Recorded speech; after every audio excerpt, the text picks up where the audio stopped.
Time था 2010 का, जब क्रिस वोट नाम का एक व्यक्ति खुशी खुशी अपनी जॉब पर जाने की तैयारी कर रहा था। इस टाइम वो एक तेल रिफाइनरी में काफी अच्छे पद पर लगा हुआ था। तो वहां पर जाने के लिए वो नहाने धोने की तैयारी कर रहा था और इस टाइम वो हद से ज्यादा एक्साइटेड था। एक्साइटेड इस चीज के लिए था क्योंकि कुछ एक दिनों पहले ही इसकी मुलाकात सैनन नाम की एक लड़की से हुई थी और आज शाम को वो उससे मिलने वाला था। तो काफी अच्छे से तैयार होकर वो अपनी जॉब पर जाता है और जैसे ही शाम को उसकी छुट्टी होती है, वापस घर पर आने का उसका टाइम होता है, तो वो वहां से अपनी कंपनी से निकलता है और उसके बाद उसी जगह पर जा पहुंचता है जहां पर कि वो अपनी इस नई नई गर्लफ्रेंड से मिलने वाला था। वहां पर जाकर वो जैसे ही पहुंचता है वहां पर, तो उसने देखा कि सैनन तो पहले ही यहाँ पर आ पहुंची है और शायद वो तो उससे भी ज्यादा एक्साइटेड थी। तो वो उसके पास जा पहुंचता है, आपस में बैठकर ये लोग बातें करते हैं और इस घटना के करीबन जब इन्होंने अपनी ये मुलाकात की थी, इसके एक महीने बाद ये लोग शादी कर लेते हैं। ये एक दूसरे से बहुत ज्यादा प्यार करते थे। शादी के बाद एक ही घर में ये लोग शिफ्ट हो चुके थे और शादी के बाद उन लोगों का हर रोज का यही रूटीन था, अपने अपने कामों पर चले जाना जहां पर भी वो लोग जॉब लगे हुए थे। और जैसे ही शाम होती तो वो दोनों वापस अपने घर पर आ जाते, आपस में एक दूसरे से प्यार वो करने लगते और ज्यादा से ज्यादा टाइम एक दूसरे के साथ वो बिताने की कोशिश कर रहे थे। अब उनकी शादी हो चुकी थी तो वो पूरी रात एक दूसरे के साथ अच्छे से बिता सकते थे और जैसे ही अगली सुबह होती तो वो अपने काम पर चले जाते। बिल्कुल इसी तरीके से अगला साल बीत जाता है, उसके बाद एक साल और बीत जाता है और 2013 में सैनन प्रेग्नेंट हो जाती है। उसने एक छोटी सी प्यारी सी बच्ची को जन्म दिया जिसका नाम उन्होंने वेला रखा। वो लोग अपनी बच्ची का काफी अच्छे से पालन पोषण करते हैं और इसके अलावा अपनी अपनी जॉब पर भी वो लोग रेगुलरली काफी अच्छे से जा रहे थे। जब से इनकी जिंदगी में इनकी बेटी आई थी, इनके बीच जो ये प्यार था ये और ज्यादा बढ़ जाता है। अब ये दोनों ही स्वीट कपल मिलकर अपनी बेटी का भी ख्याल रखने लगते हैं। लेकिन 2015 आते आते सैनन दोबारा से प्रेग्नेंट हो जाती है। अब की बार फिर से इसे लड़की होती है जिसका कि नाम उन्होंने सेलेस्टी रखा। अब ये दोनों ही लोग अपने बच्चों का काफी अच्छे से पालन पोषण कर रहे थे, लेकिन जो बच्चे थे वो इस टाइम काफी ज्यादा छोटे थे। पहले वाला जो बच्चा इनका हुआ था उस टाइम तो इन लोगों ने किसी तरीके से जुगाड़ कर लिया था उसके पालन पोषण का, लेकिन अब की बार वाली जो ये लड़की हुई थी, पहली वाली भी लड़की इनकी काफी ज्यादा छोटी थी और यही कारण था कि ये लोग दोनों चीजों को एक साथ मैनेज नहीं कर रहे थे। तो क्रिस ने अपनी वाइफ से ये बात कही कि तुम्हें अपनी जॉब छोड़ देनी चाहिए, जैसा भी हो, जितने भी पैसे हमें जरूरत पड़ने वाली है, भले ही मुझे ओवर टाइम क्यों ना करना पड़े, मैं कमा लाऊंगा। तो तुम ऐसा करो, तुम घर पर ही रहो और हमारे बच्चों का ख्याल रखो। इस चीज के लिए सैनन तैयार हो जाती है। वो अपने घर पर ही इस टाइम रहने लगती है, अपने दोनों बच्चियों का वो ख्याल रखती है और उसका पति रेगुलरली अपने काम पर जाया करता था। तेल रिफाइनरी में अब वो ओवर टाइम भी करने लगा था क्योंकि उसकी वाइफ ने अपनी जॉब छोड़ दी थी और जो अब इनके पूरे घर का जो भार था वो उसके पति पर आ चुका था। तो वो हर टाइम इस बात के लिए तैयार रहा करता था कि मुझे जो भी हो, कुछ भी हो, मुझे जॉब पर जाना ही है और वहां पर जितना भी मेरा ज्यादा टाइम मैं बिता सकूं वहां पर बिताना है। तभी तो ये जो मेरा प्यार है, जो मेरे छोटे छोटे प्यारे प्यारे बच्चे हैं, इनका अच्छे से पालन पोषण हो पाएगा। बिल्कुल इसी तरीके से यही सारी चीजें बीत रही थी। लेकिन दूसरी तरफ अगर सैनन को देखा जाए तो अब वो घर पर रहकर जब अपने बच्चों का अच्छे से वो पालन पोषण कर लिया करती थी, उनका ध्यान अच्छे से वो रख लिया करती थी, तो काफी सारा टाइम ऐसा अभी भी उसके पास बच जाया करता था कि जब उसे समझ नहीं आता कि अब मैं करूं तो क्या करूं। पूरा का पूरा दिन अब वो घर पर खाली रहने लगी तो उसके दिमाग में ये बात आई कि क्यों न वो सोशल मीडिया पर अपना एक पेज बना ले, उस पर अपने फैमिली के, अपने खुद के फोटो और वीडियो वो अपलोड किया करेगी। ऐसा ही कुछ सोच कर, इसी तरीके से कि उसका टाइम भी पास हो जाएगा, वो फेसबुक पर एक पेज बना लेती है। उसके ऊपर रेगुलरली अब वो वीडियो और फोटो अपलोड करने लगती है कि आजकल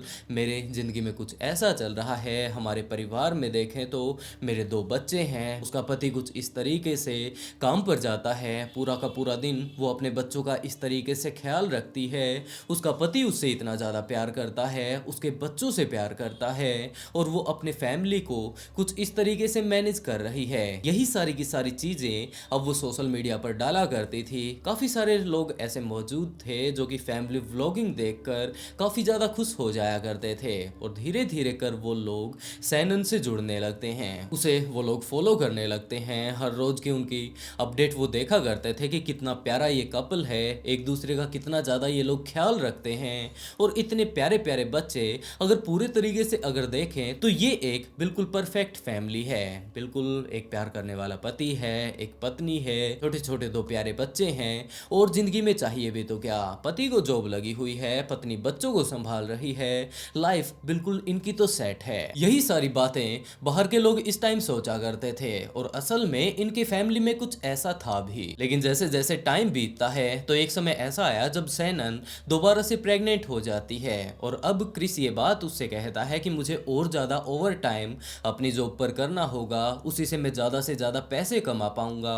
और अगर हम लोगों के पास पैसे कल को ना हुए तो हमारे बच्चों का अच्छे से पालन पोषण नहीं हो पाएगा। और यही कारण था कि वो सुबह सुबह जल्द ही अपने ऑफिस के लिए निकल पड़ता। रात को करीबन 1-1:30 बजे तक वो आया करता था। कभी कभार तो वो पूरी की पूरी रात अपने ऑफिस में ही बिता दिया करता था। और इसी तरीके से उसका तो मानो पूरे तरीके से संतुलन ही बिगड़ चुका था। लेकिन फिर भी अपनी फैमिली के लिए वो ज़्यादा से ज़्यादा टाइम निकाला करता था। घर पर जैसे ही वो आता तो अपने बच्चों के साथ टाइम बिताता, अपनी वाइफ के साथ टाइम बिताता। लेकिन समय बीतने के साथ साथ जिस तरीके से इसका पति बिजी होता जा रहा था, दूसरी तरफ सैनन अपने बच्चों में ही खोती जा रही थी। अपनी जो सोशल मीडिया वाली उसकी लाइफ थी उसे भी उसे मैनेज करना होता था। तो यही कारण था कि ये लोग आपस में एक दूसरे को ज्यादा टाइम नहीं दे पाते थे। क्रिस अब ज्यादातर टाइम अपना ऑफिस में बिताया करता था। दूसरी तरफ इसकी वाइफ तो सोशल मीडिया में और अपने 2 बच्चे इनके जो हो चुके थे और उसके बाद ये प्रेग्नेंट थी, इसके ऊपर ये सारा ध्यान दिए हुए थी। और ये लोग आपस में जब ज्यादा टाइम नहीं दे पाते हैं तो एक टाइम ऐसा भी आया जब क्रिस अपना ज्यादा टाइम ऑफिस में दिया करता था तो उसके साथ उसकी एक जो कलीग थी वो भी पूरा दिन वहीं पर रहा करती थी। उसका भी घर का हाल कुछ ऐसा ही था। दरअसल वो घर पर अकेली रहा करती थी। यही कारण था कि वो ओवर टाइम कर लिया करती थी ताकि वो ऑफिस में अपने जो कलीग्स हैं उनके साथ ज्यादातर टाइम बिता पाए। और इसी तरीके से जब क्रिस भी वहां पर ज्यादा टाइम तक रहता, दूसरी तरफ वो लड़की भी वहां पर ज्यादा टाइम तक रहती, तो ये दोनों ही एक दूसरे के बहुत ज्यादा नजदीक आ जाते हैं। एक तरफ क्रिस अपनी वाइफ के साथ इतना टाइम नहीं बिता पाता था जैसा कि पहले वो बिताया करता था, और दूसरी तरफ जो इसकी ये कलीग थी, इसके साथ जो काम किया करती थी, ये इसके साथ बहुत ज़्यादा टाइम बिताया करती थी। तो धीरे धीरे कर ये दोनों ही लोग एक दूसरे के बहुत ज़्यादा नज़दीक आ जाते हैं और कभी कभार एक दूसरे के लिए ये लोग अपने घर पर टाइम निकाल लिया करते थे। इससे भी अब क्रिस बचने लगता है। सैनन को ये बात लगने लगती है, उसे अंदाजा हो गया था कि ये बंदा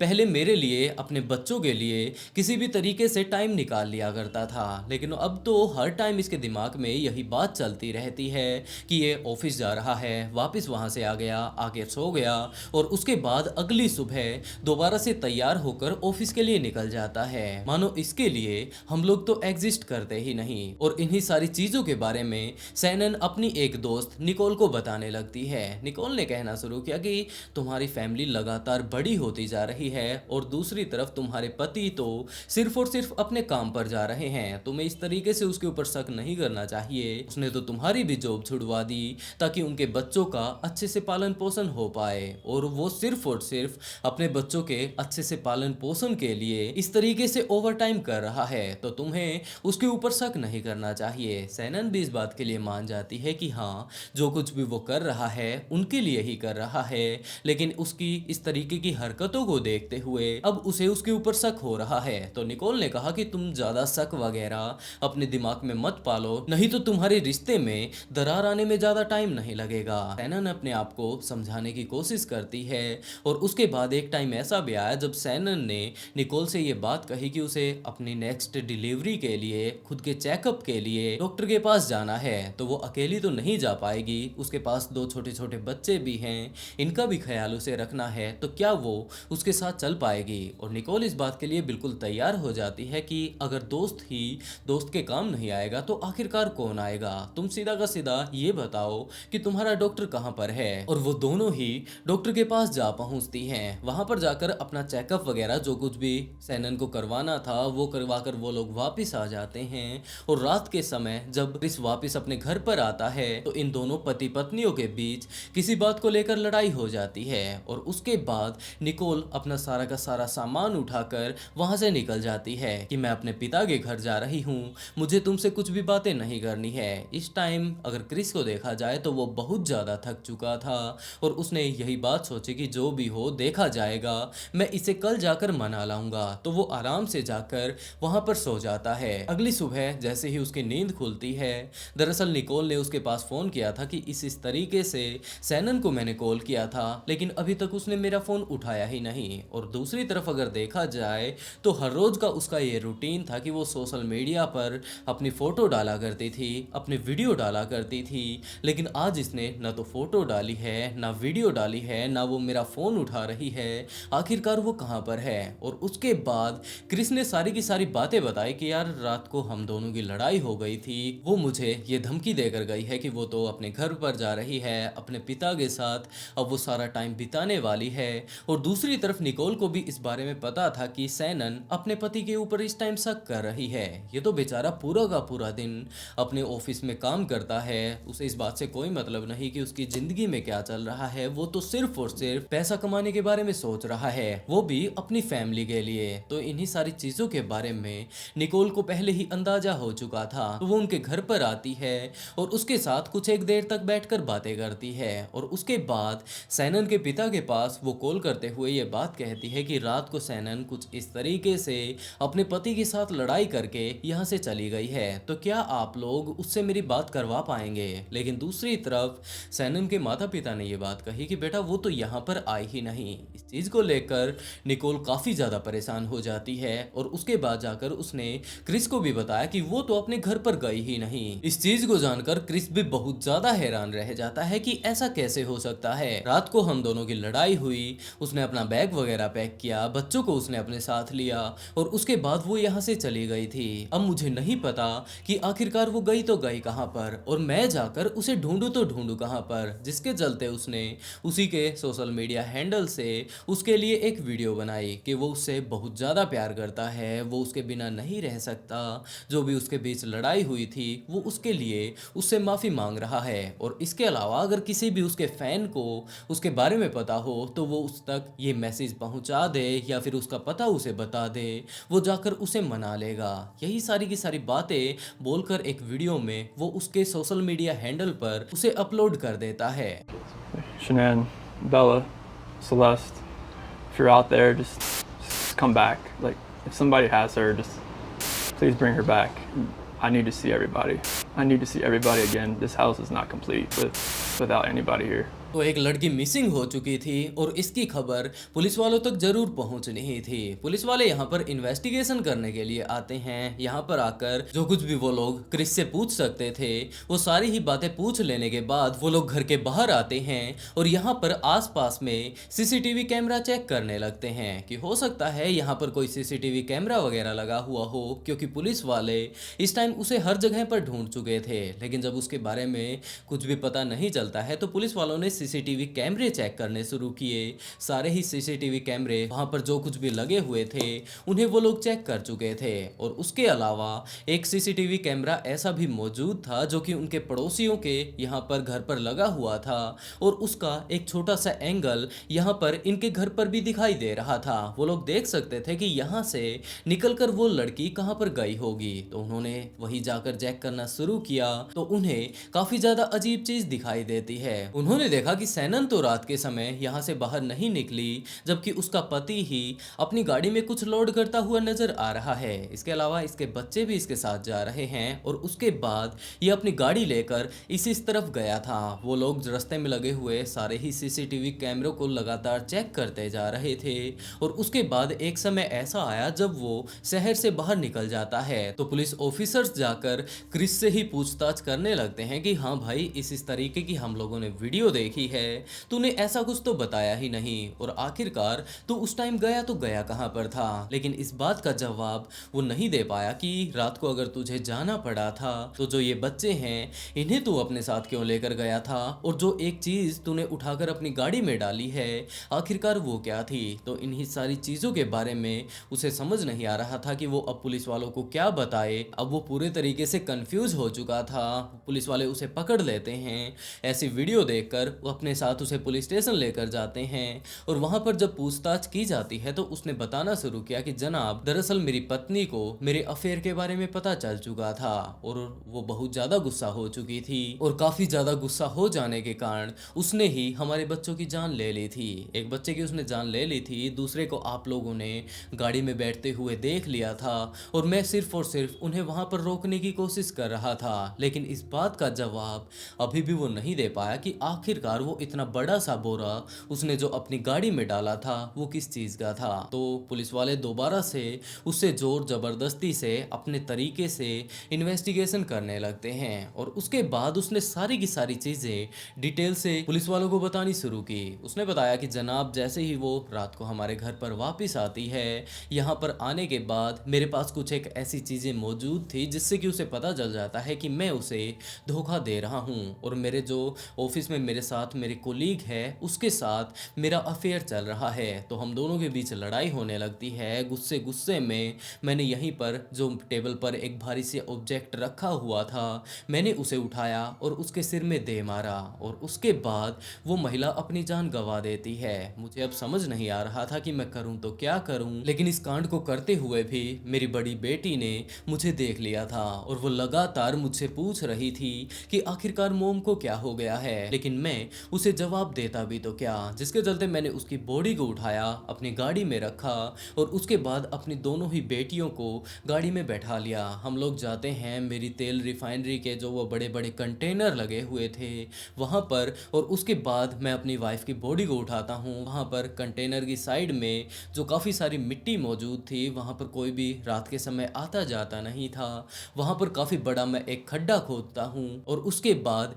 सैनन को उस गड्ढे में डाल देता हूँ। मैंने मिट्टी से पूरे तरीके से उसे कवर कर दिया था और जब मैं गाड़ी में पहुँचता हूँ तो वहाँ पर मेरी बेटी अभी भी मेरा इंतजार कर रही थी। यहाँ पर आने से पहले जब हम लोग गाड़ी में बैठ रहे थे तो मैंने अपनी बेटी को ये बात कह दी थी कि मम्मा को डॉक्टर की ज़रूरत है, इनकी तबीयत खराब हो चुकी है, इन्हें हम लोग हॉस्पिटल लेकर जा रहे हैं। और यहाँ पर आने के बाद जब मैं उसे दफना कर आ चुका था तो उसकी बेटी ने पूछना शुरू किया कि आखिरकार मम्मा कहाँ पर है, तो मुझे इसे भी शांत करवाना था। तो मैंने वहीं पर रखा हुआ एक कपड़ा उठाया और उससे उसका दम घोट दिया। दूसरी तरफ छोटी बेटी भी इन सारे ही कारनामों को देख रही थी। तब तक मैंने उस बड़ी लड़की को उठाकर वहाँ जो हमारी तेल रिफाइनरी है उसके एक कंटेनर में डाल दिया और वापस आकर जब मैं गाड़ी के पास पहुँचता हूँ, अपनी गाड़ी की खिड़की में खोलता हूँ तो वो छोटी सी प्यारी सी बच्ची सामने बैठी हुई थी और वो अपने पिता से ये बात पूछती है कि क्या वो उसके साथ भी वही सारे काम करने वाला है जो कि उसने उसके बड़ी बहन के साथ किए हैं। लेकिन ये बेदर्द पिता, पत्थर दिल पिता अपनी बेटी को यही बात कहता है कि हाँ, और ये बात बोलकर वो उसका भी गला घोट देता है, उसकी भी वो जान ले लेता है और वहाँ पर मौजूद दूसरी तेल रिफाइनरी में वो उसकी बॉडी को भी ठिकाने लगा देता है। उसके बाद वो वापस अपने घर पर आता है, आराम से आकर सो जाता है क्योंकि उसने बहुत ज़्यादा मेहनत की थी। जिसके बाद अगली सुबह उसकी दोस्त यहाँ पर उसके पास फ़ोन करती है और उसने ये सारे के सारे बहाने बनाने शुरू किए कि रात को हम दोनों के बीच लड़ाई हो गई थी। और जब इन सारी ही चीज़ों को जान लेने के बाद पुलिस वाले इसे कोर्ट में पहुंचाते हैं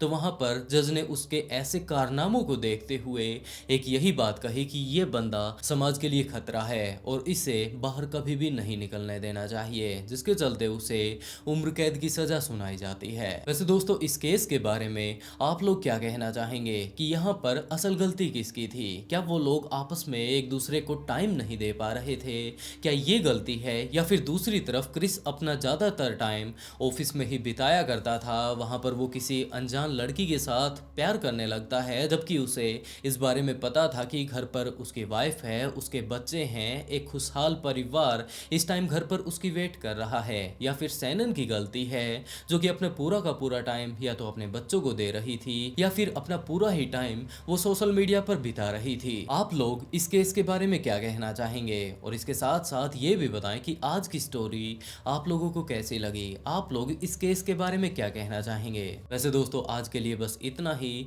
स्टोरी सुनाने का अगर आप लोगों को तरीका पसंद आया हो तो वीडियो को लाइक कर ब्लडी फाइल्स को सब्सक्राइब जरूर कर लें, क्योंकि इसी तरीके के काफी सारे ट्विस्टेड केस, मिस्टीरियस केस मैं यहाँ पर लेकर आता रहता हूँ। और इसी के साथ दोस्तों आज का शाउट आउट ड्रग्ड को and right a beautiful comment comment to get shout out in next video। बहुत जल्द मिलते हैं एक और नए ट्विस्टेड केस के साथ।